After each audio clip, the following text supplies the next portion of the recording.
जय हिंद दोस्तों, मैं एक सर्विसमैन नाम सुधा राजेश पटेल एक सर्विसमैन न्यूज चैनल में आप सभी का हार्दिक स्वागत करता हूं। 3 अप्रैल न्यूज, पहले हेडिंग, इसके बाद विस्तार से। 1 अप्रैल से 5 बड़े बदलाव, पेंशनर के लिए जरूरी खबर। और सीए 24,000 खातों में आना शुरू। 1 अप्रैल से क्लेम, आरबीआई ने ज्वाइंट अकाउंट में किया बदलाव। पेंशनर्स के लिए 8 सीपीसी पर बड़ी 2 खबरें। मीटिंग में फाइनल फैसला।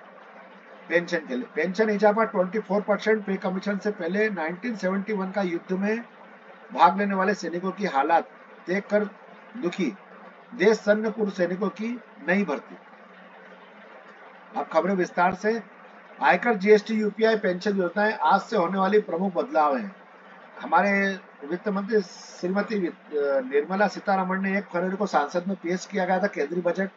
उसके हिसाब से यह घोषणा की थी आयकर से संबंधित, जिसमें आयकर के सिस्टम में बताया गया है कि जो आप अपनी नई पेंशन सिस्टम में बड़ा बदलाव हो रहा है कि एनपीएस के तहत आने वाले केंद्रीय कर्मचारियों को यूपीएस यानी यूनिफाइड पेंशन स्कीम पे स्विच करने का ऑप्शन दिया गया है। अगर कोई इसमें करना चाहता है तो वो कर सकता है। ऑफिस मेमोरेंडम के हिसाब से दिया गया है। ये चिल्ड्रन अलाउंस के बारे में बताया गया है कि पहली से लेके 12th क्लास तक के बच्चों का जो है क्या बोलते हैं, चिल्ड्रन अलाउंस आ गया है बंदों का। और आगे भी आप भरना है तो आप अगले सत्र के लिए आप भर सकते हैं।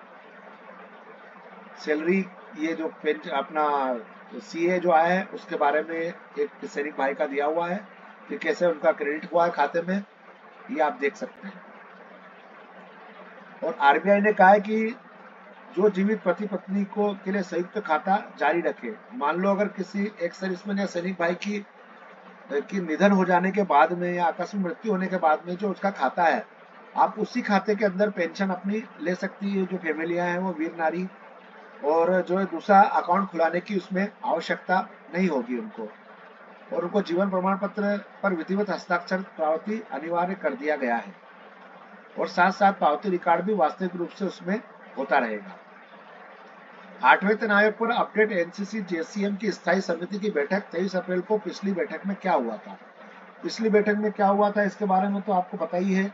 खैर मैं आगे बता देता हूँ जानकारी कि 8 सीपीसी संदर्भ की शर्तों पर सहमति तक नहीं पहुंच पाई थी। स्थायी समिति द्वारा शर्तों को अंतिम रूप दिए जाने के बाद उन्हें समीक्षा के लिए केंद्रीय मंत्रिमंडल के समक्ष प्रस्तुत किया गया था। किए जाने की उम्मीद है कि जिसके बाद 8वें सीपीसी गठन पर अंतिम निर्णय लिया गया है।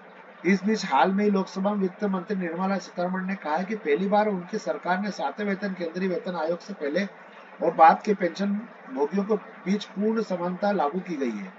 उन्होंने कहा है कि 1/1/2016 से पहले सेवानिवृत्त हुए केंद्र सरकार के सभी पेंशन भोगियों को अब 1/1/2016 के बाद सेवानिवृत्त हुए कर्मचारी की पेंशन से प्राप्त कर सकते हैं। राज्यसभा अनसेट क्वेश्चन है इसके अंदर जो दिए गए हैं, और उनका आंसर भी इसमें बताया गया है सिविल एम्प्लॉय के लिए। मिनिस्ट्री ऑफ पार्लियामेंट्स अफेयर ने बताया कि सैलरी जो इसके अंदर वैकेंसी है, इसमें एक्सपीरियंस पूछनी चाहिए। 1 लाख पर मिनिमम। 1.24 रिवाइज हुआ है। डेली अलाउंस 2,000 रुपए। पेंशन 25,000 पर minimum. Additional pension for every year service Inn Express of 5 years 2,000 per annum. और रिवाइज हो गई है 2,500 रुपए पर मिनिमम। बाकी जानकारी आपको चाहिए तो आप इसके अंदर पढ़ सकते हैं और पूरी इसको समझ सकते हैं।